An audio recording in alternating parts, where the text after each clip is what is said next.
그 절취부가 없잖아요. 그럼 절취부가 없으면은 사전투표소에서 관내 몇 명, 관외 몇 명이 투표했다를 계수할 방법이 없는 거예요. 요번에 참관하시는 분들이 계수 다 했죠. 그 계수한다는 게 알려져서 그런지 어쩐지 대충 숫자랑 맞는 경우 맞았다 그러더라고요. 자, 보세요. 그러나 그 계수는 비공식 계수입니다. 공식 계수는 절취부가 있어야 돼요. 절취부가 없단 말이에요. 그러면 서버를 장악을 해서 사전투표 날에는 불순 세력이 사전투표자 숫자를 부풀려서 올리는 거예요. 국회의원 선거구 예를 들면 수도권 경합지역 3,000명씩만 부풀려서 올리면 당락 다 바꿔요. 한 선거구에 3,000명, 100개 선거구에 30만 명만 부풀려서 올리면 당락 다 바꿉니다. 국회의원 선거. 자, 이제 숫자는 부풀려 올라갔어. 그 다음에는 보관기간 동안은 뭐를 하냐, 이 불순 세력이. 만약에 침투를 할 수 있다면 보관장에 들어가서 뭐 종로구, 예를 들어서 종로 1가 사전투표소에서 사전투표 첫날 원래는 2,531명이 투표했는데 그걸 3,531명으로 업해놨다고요. 혹은 3,030표, 혹은 2,831명으로. 자, 종로구요. 17개 사전투표소거든요. 3,000표를 업시키려면 평균 한 사전투표소에 200개를 업하면 되고요. 200장. 첫날, 둘째 날 각각 100장씩 업하면 됩니다. 그럼 그날 2,537명을 2,637명으로 100장을 집어넣는 거예요, 거기에. 당일날. 그 다음 날에는 또 여기 100장 집어넣고. 그렇게 해서 만약에 불순 세력이 있다면, 자, 현물을 물타기를 했어요. 집어넣었어. 그 다음에 이제 투표자를 또 서버랑 맞춰야 되잖아. 그러면 이제 그거는 본투표가 끝난 다음에 종로구에서 투표하지 않은 사람들 중에 3,000명을 투표했다라고 데이터를 조작을 해 놓는다고요. 저 같으면 그렇게 했어요. 제가 불순 세력이고 현장 침투할 수 있고 서버를 해킹할 수 있다면. 그러면 이게 완전 범죄가 돼버려요. 일종의 완전 범죄 돼요. 그래서 이 절취부가 굉장히 중요한 거거든요. 일단 절취부를 하는 순간 부정을 저지르려면 표를 하나하나 다 까서 종로구에서 김말동 떨어뜨리고 홍길동을 당선시켜야겠어. 그러면 하나하나 표를 다 펴갖고 김말동 거 빼내고 홍길동을 집어넣어야 돼요. 그러면 부정행위를 하는데 날새요. 날새. 시간과 장소가 부족해요. 굉장히 어려워져요, 저게. 이 간단한 절취부를 왜 안 두냐. 그러니까 법에 의하면 분명히 두는 걸로 된다고 저는 생각하는데 이상해요. 그 다음에 다섯 번째, 봉인이 짝퉁이죠. 아니, 봉인지를 물체에서 떼면 이 표면에 아무 흔적이 안 남아. 그걸 깔끔 제거용이라고 제가 했는데 현장 산업현장에서는 그런 봉인지 잘 안 씁니다. 중요한 봉인 때는 뗐을 때 물체 표면에 뭔가 덕지덕지 남아있어요, 흔적이. 그걸 잔류 파쇄형이라 그래요. 그 다음에 산업 현장에서는 컨테이너 박스 같은 거 다룰 때 여기에 일련 번호가 있어요. 봉인지 한 장 한 장. 그래가지고 봉인지 사용 장부가 있어요. 23785763번 봉인지는 언제 어디서 누가 무슨 목적으로 썼다. 그래서 나중에 봉인지랑 체크를 해봐. 봉인지 남은 거랑. 깔끔 제거용에 일련 번호 없고 사용 장부 없어요. 그리고 봉인지 재고는 문방구처럼 사전투표소에서 풍부하게 돌아다녀요. 이게 무슨 봉인이래요? 이 얘기했더니 제가 조사받으면서 얘기하니까 경찰관이 에이 선생님 그렇게 말을 하니까 그 거짓말을 그렇게 하니까 이런 데 와서 조사받으시는 거죠. 나이도 많으신 분이 하고 날 야단을 치더라고. 그래서 내가 어차피 오늘 시간 너무 걸려서 조사 한 서너 시간 받았으니까 다음번에 또 와야 되니까 다음번까지 우리 저기 형사 선생님이 공부를 해보시고 조사를 해본 다음에 내 말이 틀렸는지 안 했는지 확인해 보시라고. 다음번에 가니까 언급이 없더라고. 이 사람은 이런 사람들이에요. 그 다음에 이제 이미지 DB. 봉인을 한 상황과 며칠 지나서 전혀 딴 사람이 그 봉인을 해체하잖아요. 개표 때. 그럼 봉인 직후에 사진을 촬영해서 그걸 DB로 올려놓고 봉인을 해체하는 사람이 간낮을 만나 확인해 볼 수 있게 만들어 놔야 되는데 그게 없잖아. 그래서 무슨 사건이 있었냐?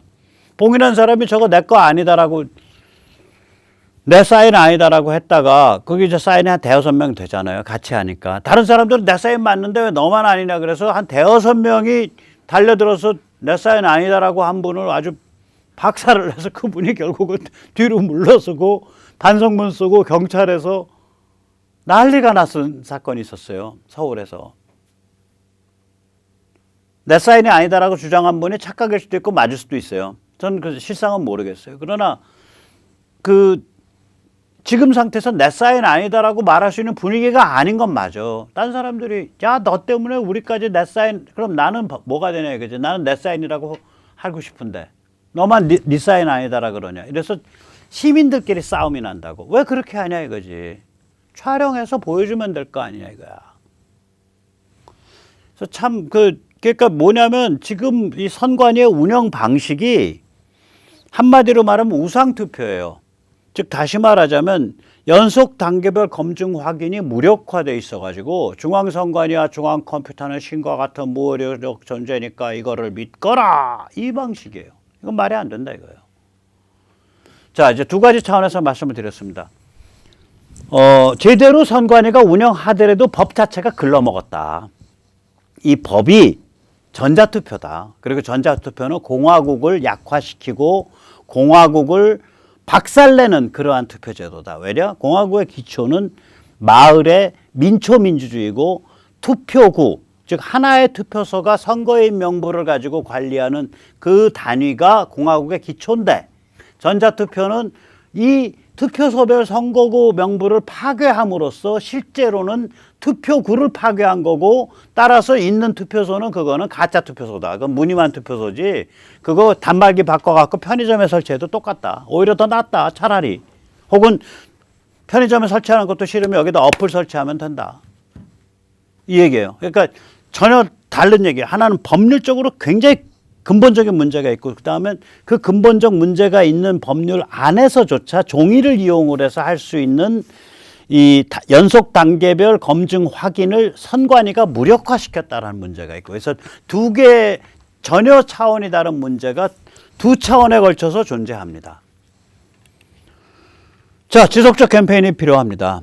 이게 저희가 3.5 사전투표 참사 이거는 중앙선관위 중앙컴퓨터가 무오류적 존재가 아님을 증명한 사건이에요. 굉장히 중요한 사건입니다. 이때까지는 우리는 무오류적 존재인이라 우리를 비판하면 너는 타인의 선거의 자유를 침해한 자다.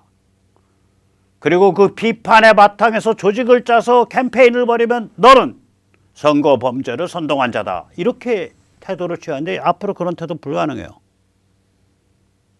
전자투표 굉장히 위험합니다. 중앙컴퓨터 다운되면요. 수천만 명이 스톱되는 거예요. 본투표는 안 그래요. 미리 파일에 가서 미리 선거인 명부가 만들어져 있으니까 중앙컴퓨터와 상관없이 본투표는 진행돼요. 당일투표는.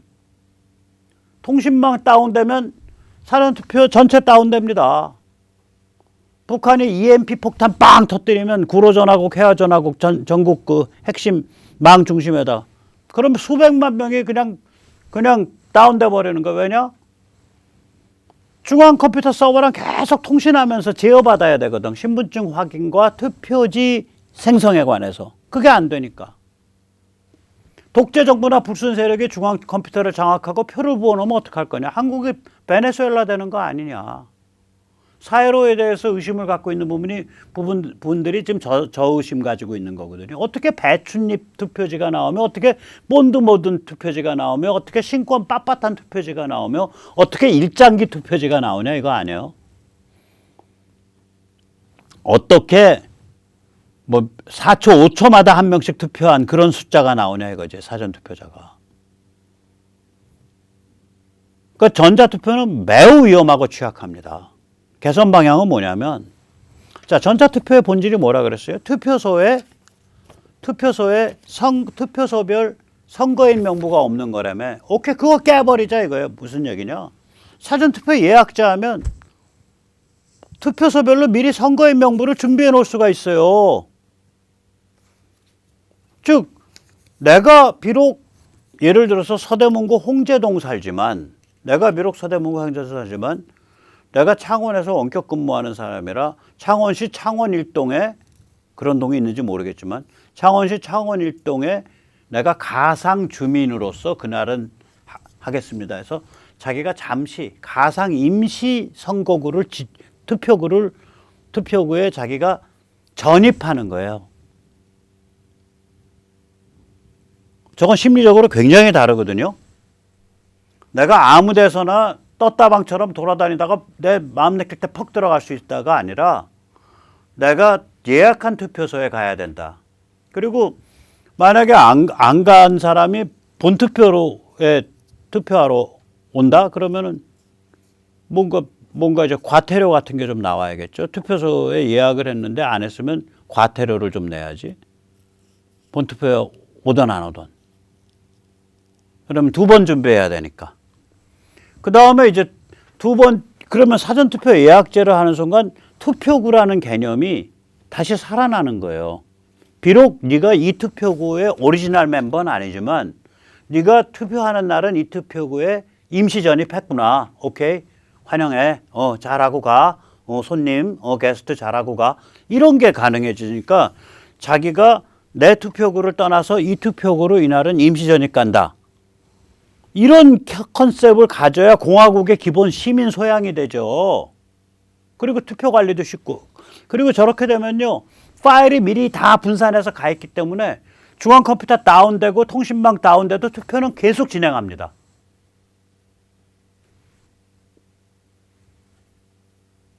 그 다음에 독재 정부나 불순 세력의 중앙 컴퓨터를 장악하고 표를 부어놓을 수가 없어요. 왜냐?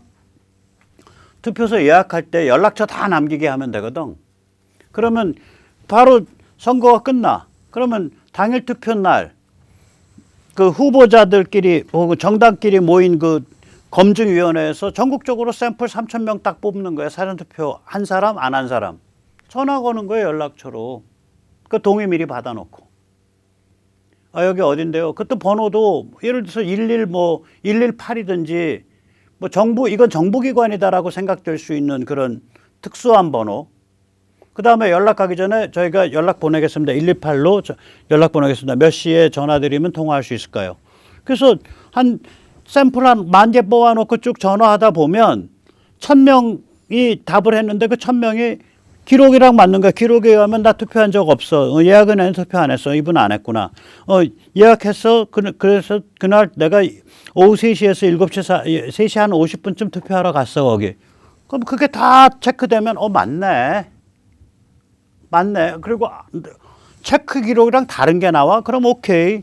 그 사람 동선 확인해 보면 알잖아요. 휴대폰 같은 거.